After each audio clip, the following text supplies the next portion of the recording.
Kisah seram, seorang pria penggali kubur yang menggauli jenazah wanita cantik hingga membuat jenazah tersebut hidup kembali sambil mengatakan hal tak terduga kepada pria itu.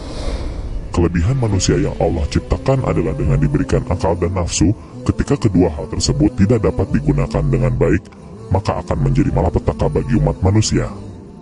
Salah satu kisahnya tentang seorang pria yang tidak dapat membina nafsu syahwatnya hingga membuat pria tersebut meniduri jenazah wanita cantik jelita. Bagaimana kelanjutan kisahnya? Nonton video ini sampai habis agar tidak sesat.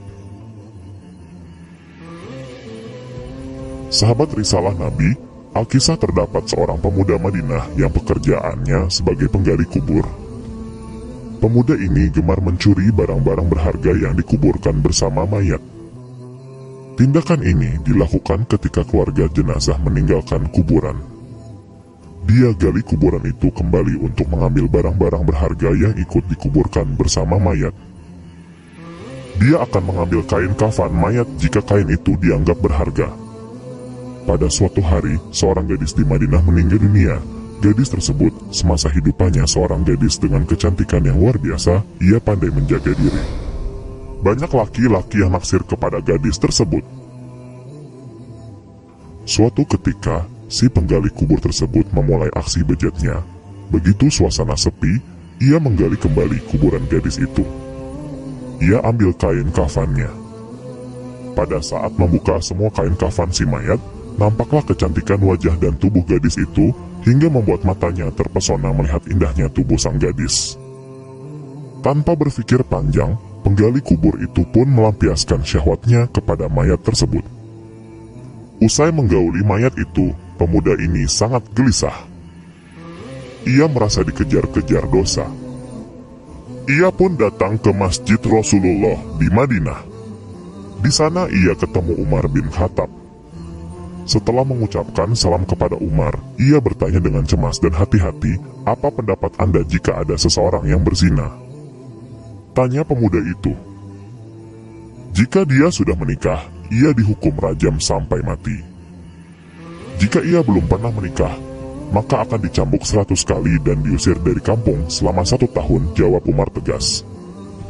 Lalu, bagaimana jika seseorang itu menzinai mayat dan ia belum menikah? Tanya pemuda itu, kemudian Umar pun terdiam. Bulu kuduknya berdiri mendengar pertanyaan pemuda tersebut. Sungguh keterlaluan, saya tidak bisa membayangkan sebesar apa dosanya. Siapa gerangan orang yang melakukan perbuatan keji seperti itu? Tanya Umar gusar. Saya sendiri wahai Umar, apakah Allah masih mau mengampuni perbuatanku? Sang pemuda mulai bimbang. Umar terdiam. Ia masuk ke dalam masjid dan ia menangis. Rasulullah yang berada di masjid heran melihat kondisi Umar yang demikian itu. Setelah mengucap salam, Rasulullah bertanya kepada Umar apa yang membuat dirinya bersedih seperti itu. Di luar saya menjumpai seorang pemuda yang membuat bulu kuduk saya berdiri dan ia ingin bertobat dari dosanya, jawab Umar. Utsman bin Hasan bin Ahmad Asy-Syakir Al-Kahbawi dalam kitabnya berjudul Duratun Nasihin menceritakan selanjutnya Rasulullah memerintahkan Umar bin Khattab untuk mengajak masuk pemuda tadi. Sang pemuda menangis terseduh-seduh sehingga membuat Rasulullah penasaran. Mengapa engkau menangis wahai anak muda? Tanya Rasul. Aku terlalu banyak dosa, aku takut jika Allah akan marah kepadaku ya Rasul, jawab pemuda itu.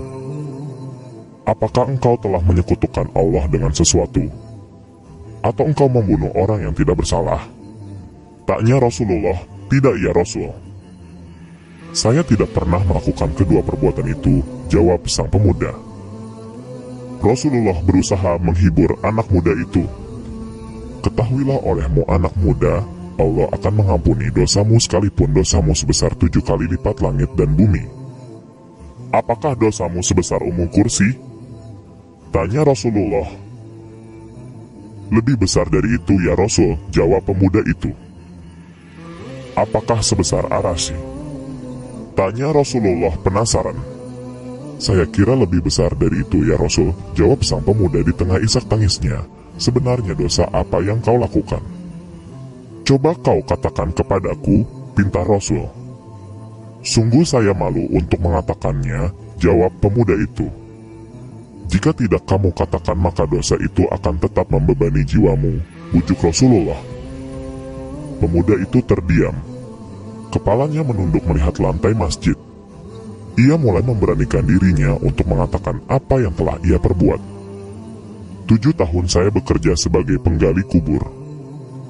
Suatu ketika ada mayat kaum Ansor. Ia masih gadis dan sangat cantik rupawan.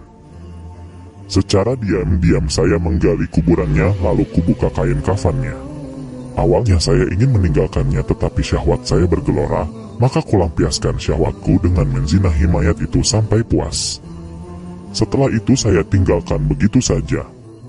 Beberapa langkah saya hendak pergi meninggalkan kuburan itu, tiba-tiba mayat itu bangkit dan berkata, "Sungguh celaka engkau wahai pemuda. Apakah engkau tidak malu kepada Tuhan yang kelak membalasmu di hari kiamat? Pada saat semua orang dituntut balas, engkau membiarkan aku dalam keadaan telanjang dan berhadas besar di hadapan Tuhanku." Mendengar pengakuan pemuda ini, Rasulullah sangat marah dan seketika itu berdiri dan berkata, "Wahai pemuda fasik, tempatmu memang pantas di neraka, keluarlah dari tempat ini."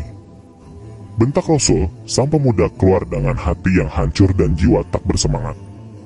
Tak ada harapan baginya untuk mendapatkan pengampunan dari dosanya. Sebenarnya ia ingin bertobat dengan sebenar-benarnya kepada Allah. Dia terus melangkah tanpa tahu arah dan tujuannya.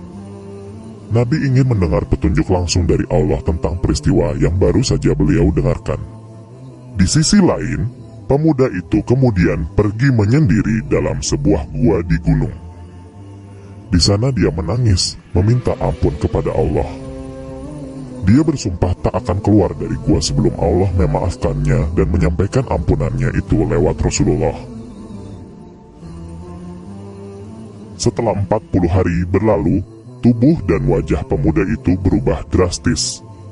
Selama di dalam gua, dia hanya bertahan hidup dengan makanan yang dia temukan dalam gua. Ia berdoa, "Oh Tuhannya Nabi Muhammad, Tuhan Nabi Adam dan Hawa, jika aku telah engkau ampuni, sampaikanlah kepada Nabi Muhammad dan para sahabatnya. Namun jika kau menolak tobatku ini, bakarlah aku di dunia dan bebaskan aku dari siksa di akhirat. Sungguh saya tidak akan sanggup menerima siksamu di akhirat kelak." Bersamaan dengan itu Allah mengutus malaikat Jibril untuk menemui Rasulullah. "Wahai Muhammad, Allah menyampaikan salam kepadamu," dan Allah bertanya, "Apakah engkau yang menciptakan makhluk?" Tanya malaikat Jibril. "Allah yang menciptakan diriku dan semua makhluk," jawab Rasulullah. "Apakah engkau yang memberikan rezeki kepada mereka?" Tanya Jibril. "Tidak. Hanya Allah yang mampu memberikan rezeki kepada makhluknya," jawab Rasulullah. "Apakah engkau yang menerima tobat mereka atau engkau yang menghukum mereka atas dosa-dosa mereka?"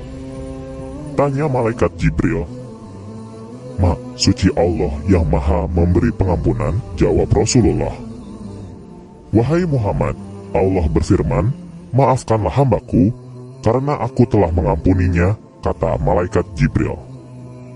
Dan juga orang-orang yang apabila mengerjakan perbuatan keji atau menganiaya diri sendiri, mereka ingat akan Allah, lalu memohon ampun terhadap dosa-dosa mereka, dan siapa lagi yang dapat mengampuni dosa selain daripada Allah. Dan mereka tidak meneruskan perbuatan kejinya itu, sedang mereka mengetahui. Al-Quran Surat Ali Imran, ayat 135.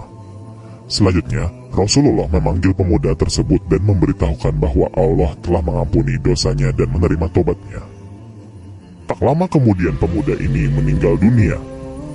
Sahabat risalah Nabi, bicara masalah dosa tidak akan habis-habisnya. Manusia seringkali lalai dalam beribadah, tanpa sadar ia terus larut dalam kemaksiatan. Salah satu dosa yang paling mudah dilakukan manusia adalah berzina, kenikmatan duniawi yang sesaat namun siksa di akhirat yang sangat pedih apabila seorang hamba tidak bertaubat.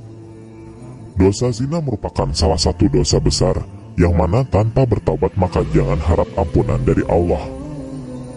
Bagi kita yang sudah terlanjur dalam dosa zina, jangan berputus asa dari ampunan Allah, bertaubatlah sekarang dan berjanji tidak akan mengulangi lagi perbuatan hina itu. Semoga video ini bisa mendatangkan manfaat bagi kita semua. Jika ada orang-orang yang kita sayangi pernah berzina, tolong share video dakwah ini ke seluruh media sosial agar mereka yang pernah berzina diterima taubatnya oleh Allah.